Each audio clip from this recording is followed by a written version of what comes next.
I am Clay, and today I'd like to take a little bit of time and talk about how to get some mileage out of models that you might not use anymore. Save you some money and hopefully bring some new life into a model that you were afraid was just going to sit on your shelf forever.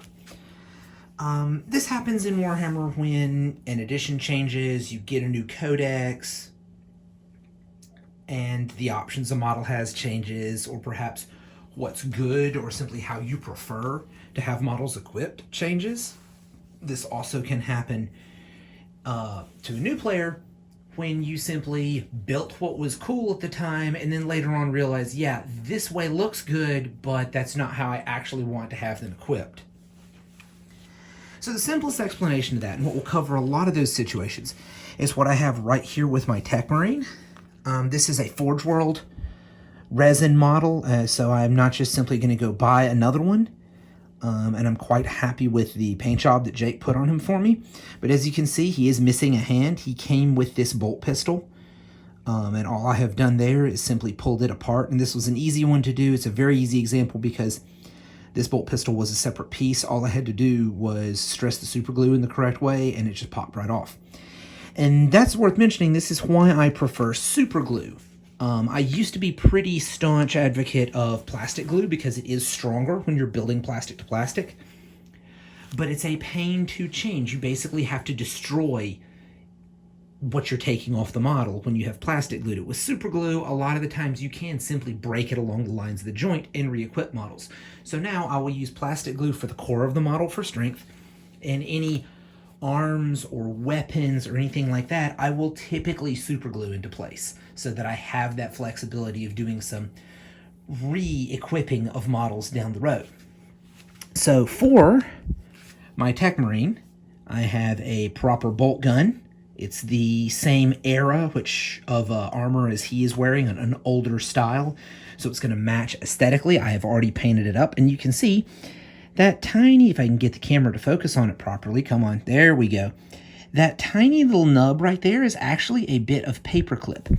So what I have done to increase the strength of this add-on is, as you can see, I have drilled a tiny hole right there, and the pin helps guide the alignment and the fit of that weapon. It can almost stay in place on its own without any glue. So by the time I actually glue it, it's going to be strong. Even if that takes some hits, it's going to stay in place. That's the easiest example, and that's what you're going to run into a lot of cases. Oh, I equipped these guys with melta-guns, but I need some guys with plasma guns, and I've got a tournament in 2 days. I don't want to buy more models, or I hate melta-guns and I want plasma guns instead. So again, super glue for your weapon arms and hands is a much better idea than plastic glue, so you can much more easier pop those pieces off. This model is Qantas. This is a very old, an older model of mine, very old. That helm is custom made by myself. I took a beaky helmet, carved it down. Little cat ears are made out of green stuff painstakingly. I have new cat helms that look really good, but I don't think I'm going to be able to bring myself to pull that helm off and replace it. Even though the new helm will look better, the amount of time and love that I put into that means more to me. So I don't really have any use for a captain armed for melee combat on foot anymore. If I want a melee character on foot, there are probably Primaris options that I want to use for that. My Primaris Chaplain, for example, gives out some really nice aura buffs and is built for melee combat. I do have some use for this model with a few alterations.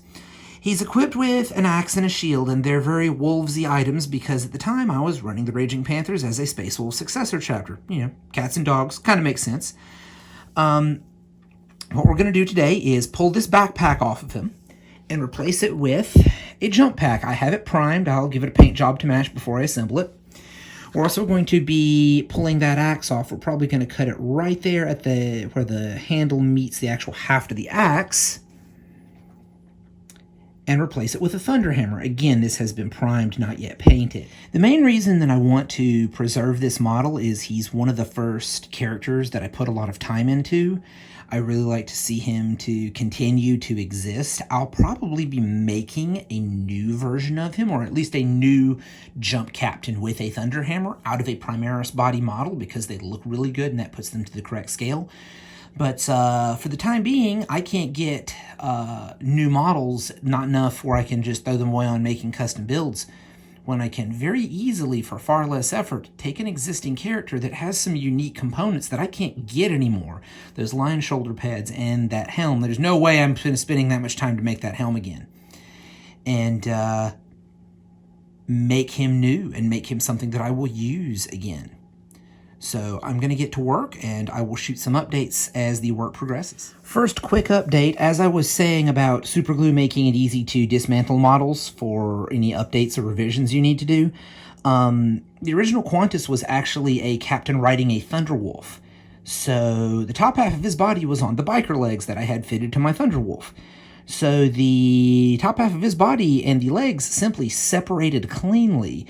And even though that's not going to help me today, I am going to have to reassemble him there. It's going to make it easier to get to the backpack and to the axe that will become a hammer. So this is actually a blessing in disguise. Well, minor tragedy has struck.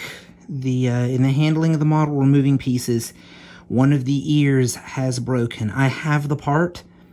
I just have to make the tough call of, do I want to restore this piece of the history of my chapter, or do I want to give him a new helm and bring him in line with the new models? Okay, so here we are, ready to do the final reassembly of all the components. I have the jump pack painted. I have the Thunderhammer painted, just nice and simple. Bolt gun metal with a wash on it in that case. The jump pack, I have bolt gun metal down the center of it with a wash, and I kept it black and gold. With Qantas being mostly blue and gold, I felt adding in this jump pack to give him black will make the jump pack pop on the model, and it'll give some extra depth to just how much color is there. As I mentioned earlier, the helm was a casualty of it, and as much as I love it being a piece of the, my original days of building models, the rest of him looks really good, and that helmet looks like something that was made by hand. So it's being replaced with this lovely custom model. I'm not quite done with it. You can see there's a little bit of touch-up that's needed right there. But I'll have this done shortly, and I'll come back with one final shot once I have everything reassembled. And here we have the finished pieces. We have the Tech Marine. Managed to get the paint color on his hand to match wonderfully. It looks like that was painted with the original model. I'm super happy with that blending on the hand. And Qantas turned out better than I had hoped. That new helm looks fantastic on that armor. The hammer I was able to get lined up nice and straight, so it looks like that's the correct half for it. And as I hoped, the jump pack being majority black looks really good to contrast with the majority blue of his armor. Now obviously he's not going to look as good as a Primaris Marine model will. Those models just have so much more detail. I'll eventually build a jump captain out of a Primaris Marine, but for now I have a functioning jump captain. And here we have Qantas the Untamed in his new form, once again ready to lead my army. I hope you have all found this informative and useful in some way. I look forward to seeing you in the next video, and as always, this transmission is Omnissiah approved.